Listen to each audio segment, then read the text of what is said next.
Doctor साहब, क्या हुआ इनको? कोई बात है, बताइए ना।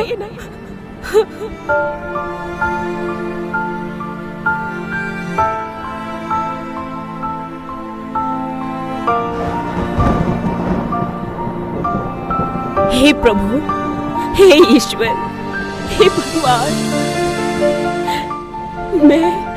मैं इतने दिन से पूरे जीवन में तेरा व्रत रखती आ रही हूँ। हे प्रभु, इस समय मैं बहुत कष्ट में हूँ। आप आकर मेरे इन कष्टों को दूर करें भगवान।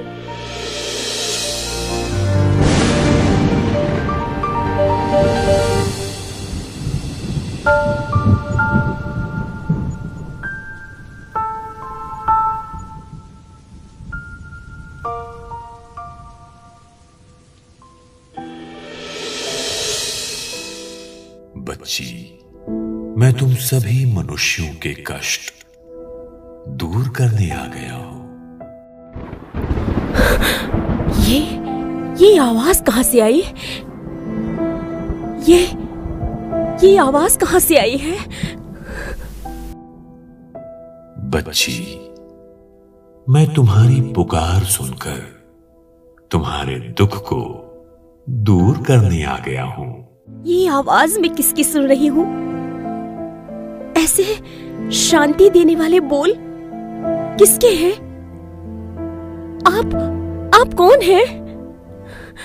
बच्ची, मैं तुम सबका परम प्रिय भगवान बोल रहा हूं, जिसको तुम मनुष्य बहुत समय से बुला रहे हो और मिलने की कामना करते हो। तुम सब मेरी रचना हो, परंतु तुम मुझे यथार्थ रूप से नहीं जानते कि मैं कौन हूं, मेरा रूप क्या है, और तुम मुझे कैसे प्राप्त कर सकते हो। मेरी खोज में तुमने बहुत पीड़ा और कष्ट सहन किया है। भगवान, ये मैं क्या सुन रही हूँ? क्या सच में भगवान आ गए? हाँ बच्ची, मैं भगवान ही बोल रहा हूं। हे ईश्वर, हे प्रभु, कृपा करे भगवान। आप अपना परिचय दे और मेरा मार्गदर्शन करे भगवान, मेरा मार्गदर्शन करे। हाँ बच्ची, मनुष्यों ने भिन्न भिन्न भाषाओं में मेरे भिन्न भिन्न नाम रख दिए हैं। तुम सब वास्तव में मुझे एक को ही अलग अलग नाम से पुकारते हो। हे भगवान, हे राम, हे प्रभु, हे ईश्वर, ओ गॉड, अल्लाह, खुदा।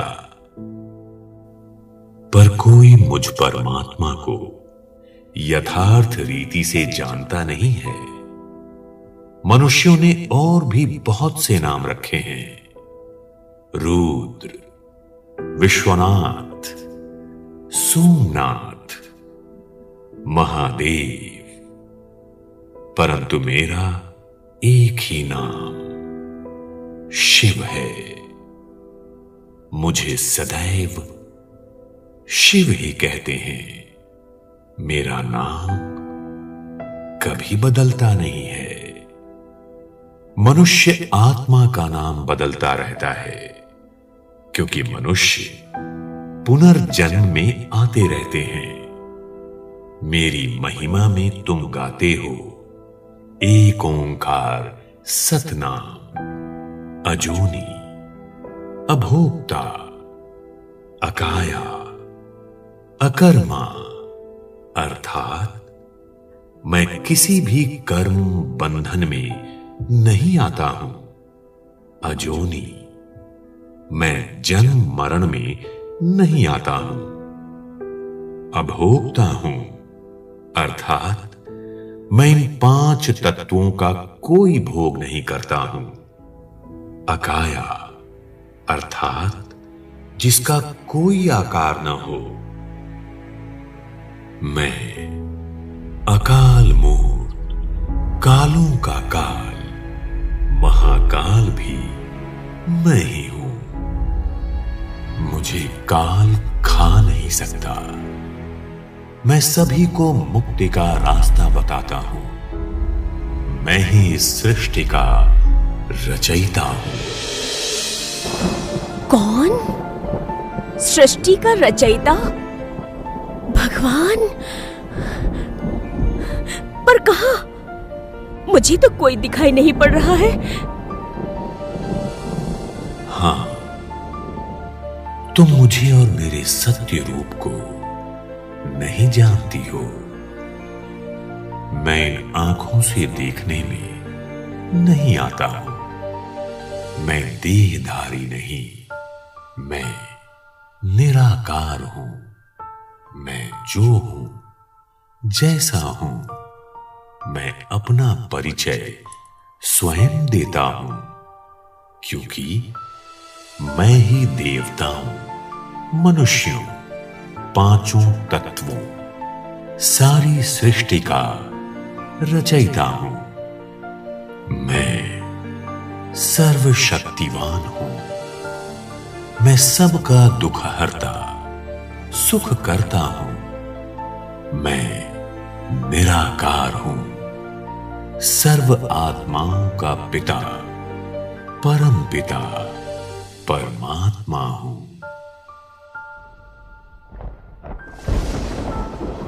आत्माओं का बाप? निराकार? मैं समझ नहीं पा रही हूं प्रभु, मुझे समझाओ। बच्ची, तुम्हारा यथार्थ स्वरूप आत्मा है।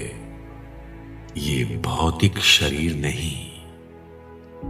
और आत्मा निराकार है, एक बिंदु प्रकाश पुंज के समान। आत्मा भौतिक शरीर को चलाने वाली ऊर्जा, एक चैतन्य शक्ति है। जितने मनुष्य हैं, उतनी आत्माएं हैं। मनुष्यों के भौतिक शरीर इन आंखों से देखने में आते हैं, पर आत्मा को इन आंखों से देखा नहीं जा सकता है। आत्मा को केवल दिव्य दृष्टि द्वारा ही देखा जा सकता है। मनुष्यों के रंग रूप भिन्न भिन्न हैं, परंतु आत्माएं भिन्न भिन्न नहीं, सब एक जैसी ही हैं। सिर्फ हर आत्मा की भूमिका भिन्न भिन्न है। जैसे मनुष्य छोटे बड़े होते हैं, वैसे आत्मा छोटी बड़ी नहीं होती है। आत्मा का रूप एक ही है। आत्मा अजर, अमर, अविनाशी है। शरीर विनाशी है। आत्मा एक शरीर छोड़ दूसरा शरीर धारण करती है। मैं सर्व आत्माओं का पिता, परम पिता, परमात्मा हूं।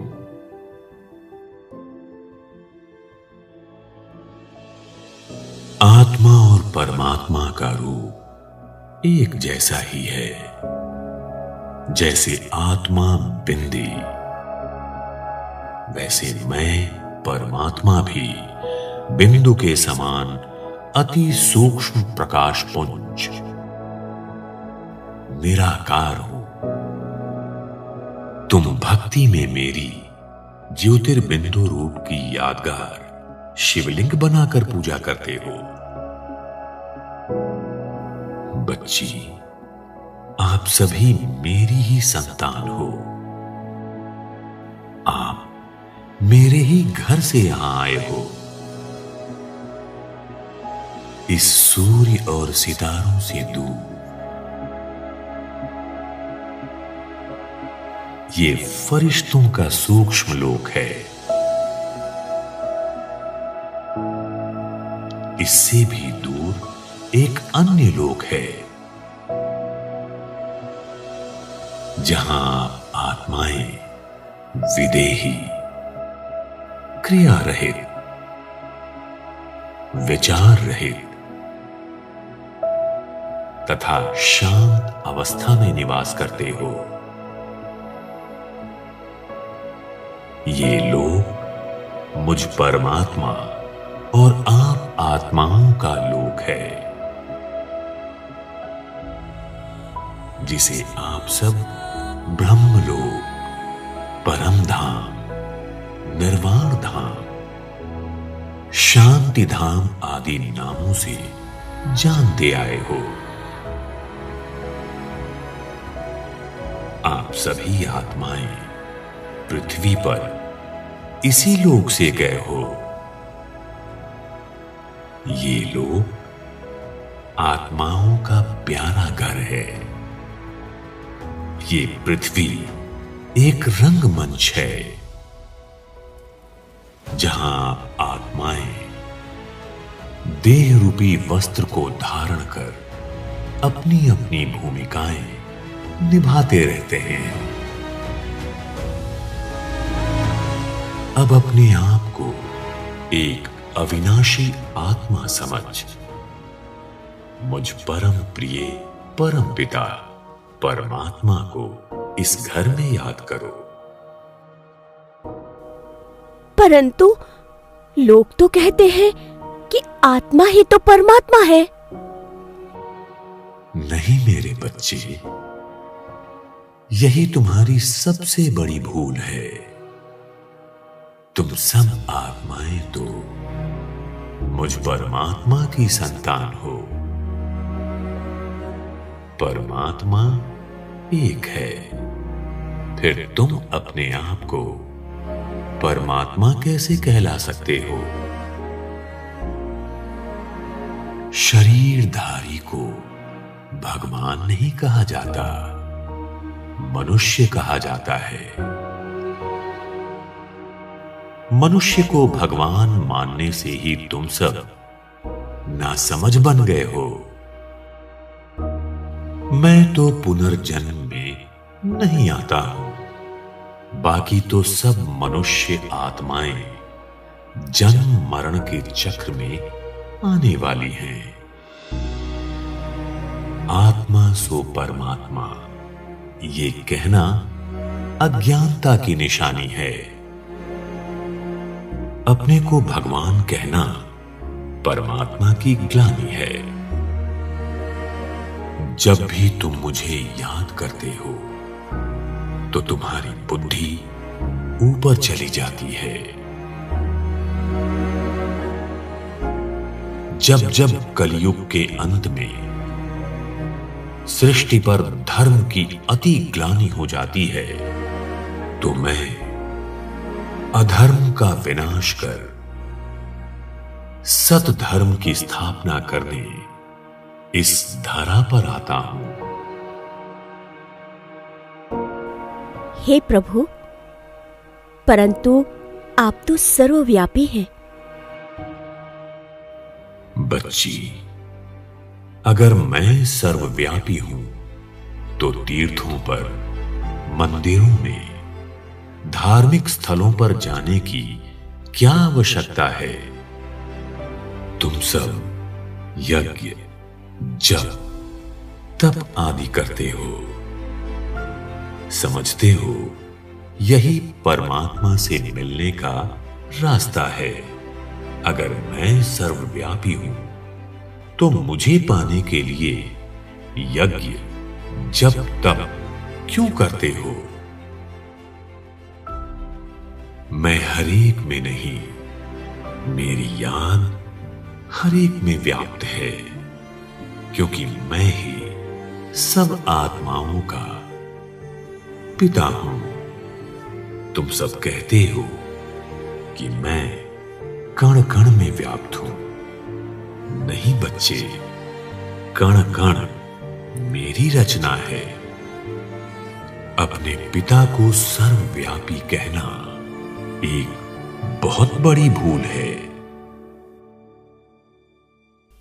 हे परमपिता, मैं आपको किस नाम से संबोधित कर सकती हूं? बच्ची, मुझे सभी प्यार से शिव बाबा कहकर बुलाते हैं। तुम बाबा कह सकती हो। बाबा? प्यारे बाबा, आपके कर्तव्य क्या है? यदा यदा हि धर्मस्य ग्लानिर्भवति भारत अभ्युत्थानं धर्मस्य तदात्मानं सृजाम्यहम्। मैं पतित सृष्टि को संपूर्ण पावन बनाता हूं। जब मनुष्य आत्माएं दुर्गति को प्राप्त हो जाती हैं, तब मैं आकर सद्गति कर मुक्ति और जीवन मुक्ति का मार्ग बताता हूं। मुझे भोला भंडारी शिव भी कहते हैं, अर्थात भंडारा भरपूर करने वाला। पवित्रता सुख शांति का भंडारा भरपूर करने में आता हूं। कलयुग के अंत में जब धर्म की अति ग्लानि होती है, तब मेरा अलौकिक दिव्य जन्म भारत में होता है, जिसे तुम सब शिव जयंती, शिवरात्रि के रूप में भी मनाते हो। परंतु मेरा जन्म किसी माता के गर्भ से नहीं होता। मैं तो कालों का काल, महाकाल, प्रकृति को अधीन कर अवतरित होता हूं और नई सृष्टि की रचना कर वापस अपने धाम चला जाता हूं। बच्ची, अब परिवर्तन का समय आ चुका है। यही समय है जब सब मुझसे मिल सकते हैं। इसको ही पुरुषोत्तम संगम युग कहा गया है। संगम अर्थात कलयुग और सतयुग का संगम। इस संगम युग की आयु बहुत छोटी है। ये बहुत शुभ मंगलकारी समय है। बच्ची, अभी मैं अवतरित होकर राजयोग सिखा रहा हूं। जब आप धरती पर आ चुके हैं, तो हम सब इतने कष्ट में क्यों हैं प्रभु? मैंने और मेरे पति ने पूरे जीवन में कभी कोई अनुचित कार्य नहीं किया, फिर भी इतने कष्ट क्यों है प्रभु? बच्ची, कलयुग के अंत में तुम सब श्रेष्ठ और सत्य कर्म को भूल जाते हो। तुम्हारे कर्म ही इन कष्टों का कारण है। इसलिए मैं ईश्वर ही सत्य और श्रेष्ठ कर्म का ज्ञान देकर पूरे विश्व का दुख दूर करने आया हूं।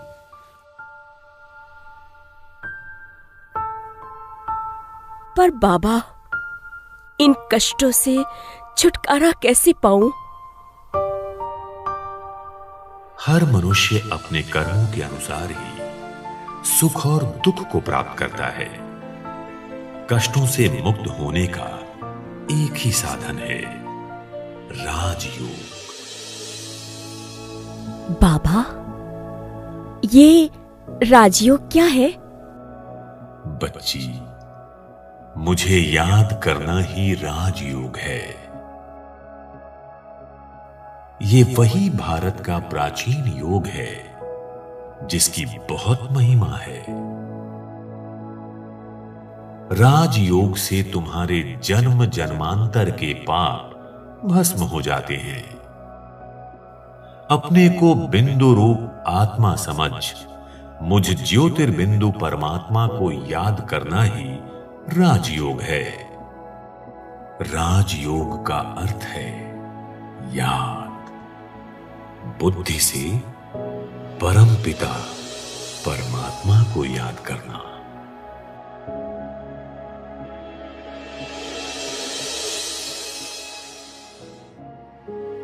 बाबा, प्यारे बाबा, आपने मुझे ज्ञान से परिपूर्ण कर जो कृपा की है, आपका हृदय की गहराइयों से धन्यवाद बाबा। आपने मेरे जीवन की सभी दुविधाओं को दूर कर दिया बाबा।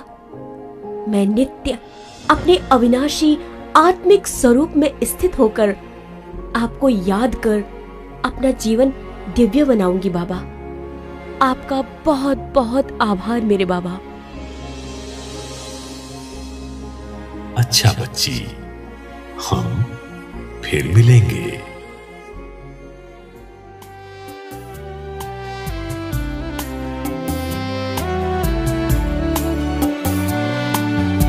ईश्वर से हमने